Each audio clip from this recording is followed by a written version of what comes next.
are you? Anh hiền đồ anh kênh đi tuning Black Lucas Dance Crew. Okay.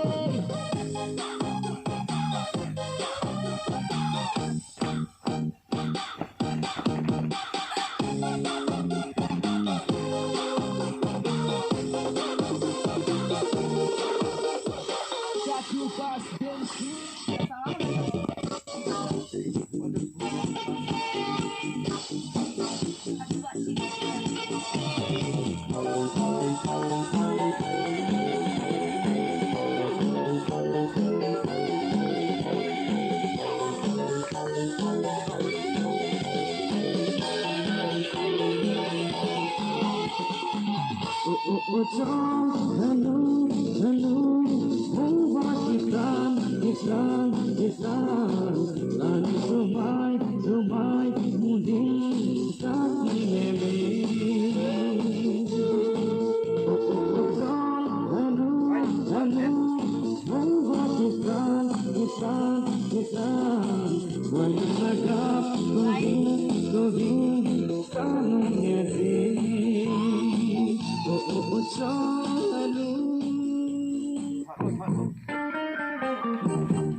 Ladies and gentlemen, tuni cawang kut 1990 ki pabina lasithaya kom zein amasan mi pichung ki pai nahi kei ma hin la saring chuhile nunga gol hani kho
I'll do 1, 2, 3, 4.